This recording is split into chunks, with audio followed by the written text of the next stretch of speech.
Hello, hi, and assalamu alaikum. Today we are going to discuss the second chapter of The Reluctant Fundamentalist. So, the chapter begins with discussion about Erica. Chengiz begins telling the American about Erica, who is the woman Chengiz loved in America. Clear? Chengiz meets Erica while he was on vacation in Greece with other Princeton students, right? Chengiz is a friend with Chuck. Chuck is a wealthy Princeton student. But to other students in Greece, Chengiz is um, considered as an exotic person, right?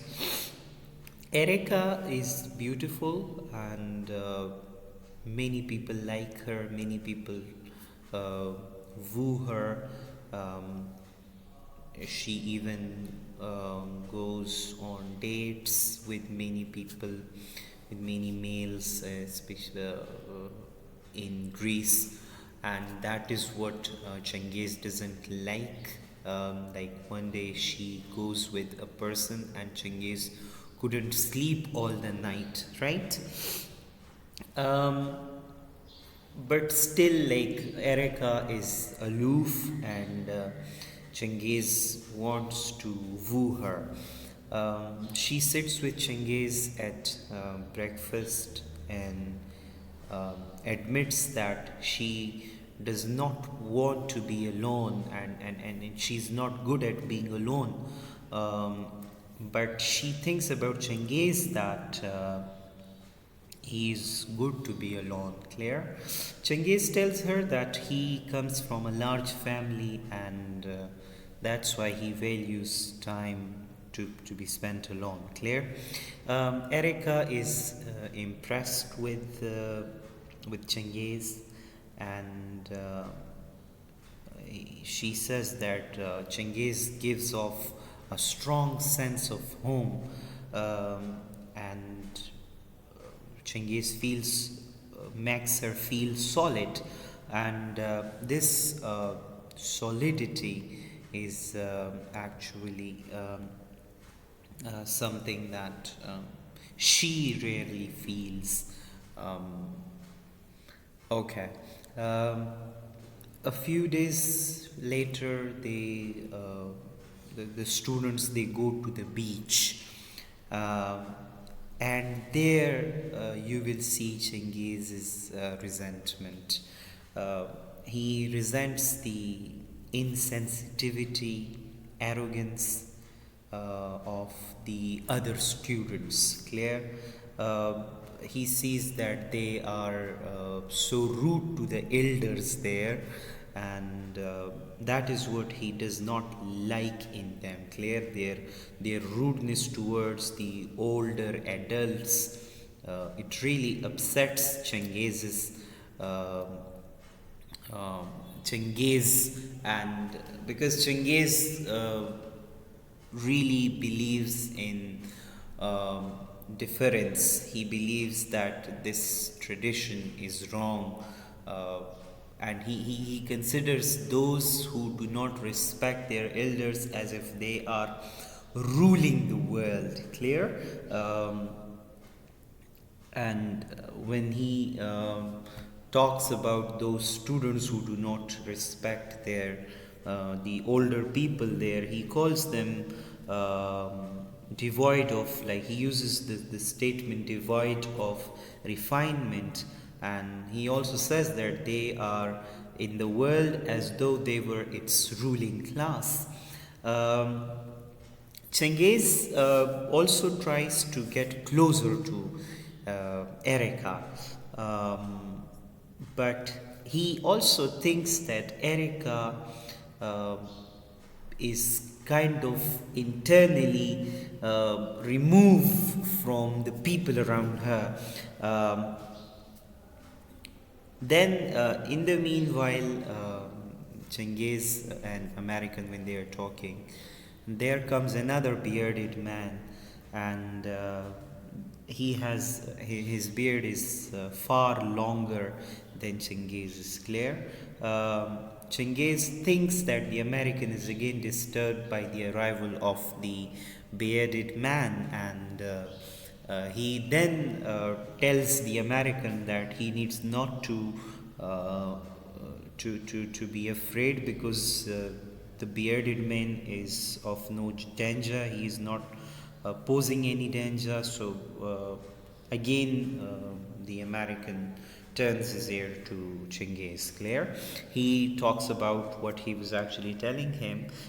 He tells him about Erica once again.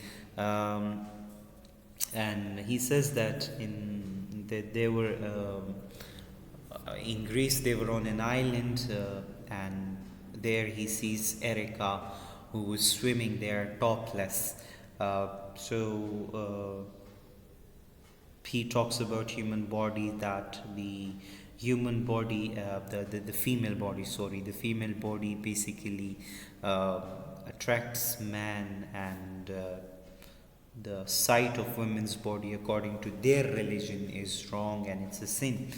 Then Chengiz also expresses his desire that he wants to be the dictator of an Islamic republic with nuclear capability. Clear? This is the exact line from the novel. Chengiz is in the company of other Americans as well, and in their company Chengiz says that he wants to be the dictator of an Islamic republic with nuclear capability, and the students around him, they react with shocked silence. Clear? But only Erica understands that it's a joke, and she tells him that Chengiz wants to be a novelist. That is what he means by saying this. Clear? At the end, Erica gives her phone number to Chengiz, and she also dreams of living with Chengiz. Clear? And then meanwhile, Chengiz's story is interrupted when the American's cell phone rings. But the American does not answer the call in front of Chengiz. The American texts his reply to keep his communication secret. Clear? And that is how the chapter ends. Clear? Okay.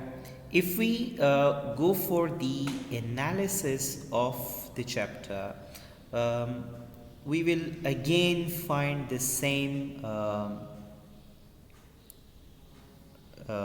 appearance, the theme of appearance. Clear? Once again, the appearance of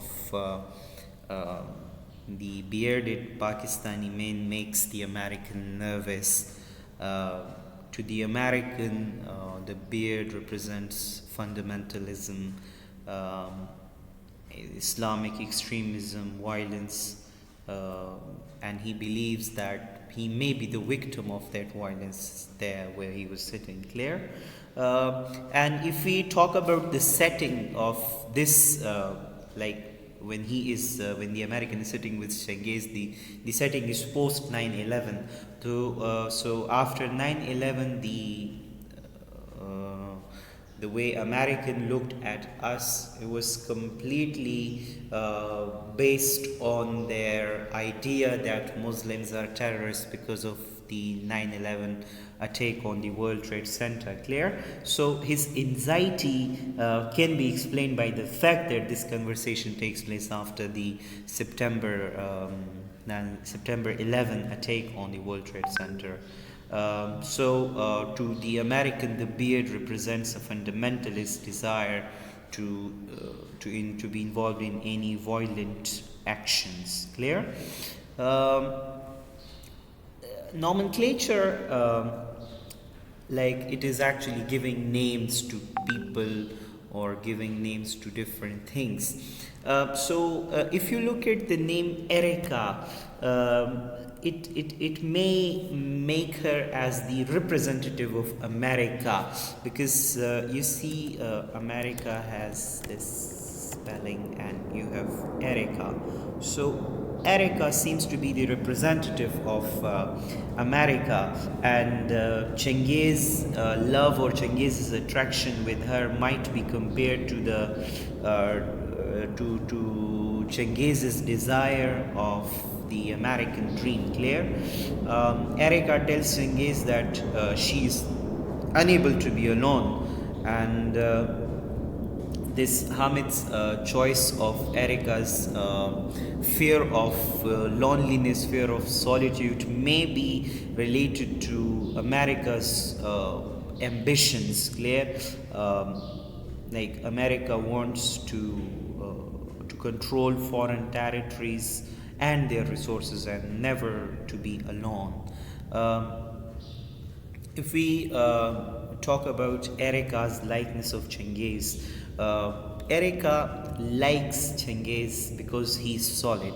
He comes from a large and traditional family, and he is respectful, polite, and he gives people value and a lot of space. Clear? And her ex-boyfriend, who is no more, Chris, he also seems to have traditional values. Clear? But when Chris is gone, Erica does not find that solidity in herself, right? Erica and Chengiz, they are both nostalgic. Erica recognizes that Chengiz misses Pakistan just as she misses Chris, and she calls Chris as home. Both of them are filled with nostalgia for an impossible past. She for a dead lover, and he for the traditional Pakistani society. Clear? And if we talk about Chengiz's description of women, so it also shows his religious views about women bodies. Clear? He portrays his view that Muslim males are forbidden on the sight of female skin. Clear?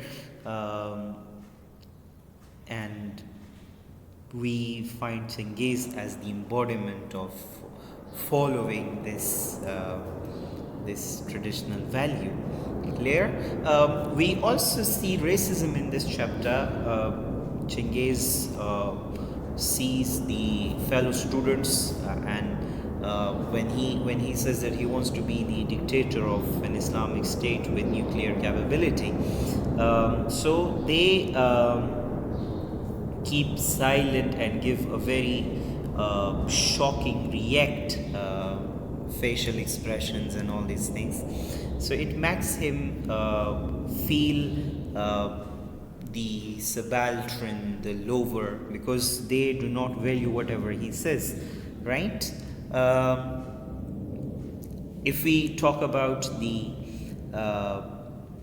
suspicion, like the student's suspicion of Chengiz, this also shows that America or the Americans are always suspicious about whatever the Eastern or the Pakistanis do, and their opinion of us was not different in the pre 9/11 or the post 9/11. Clear?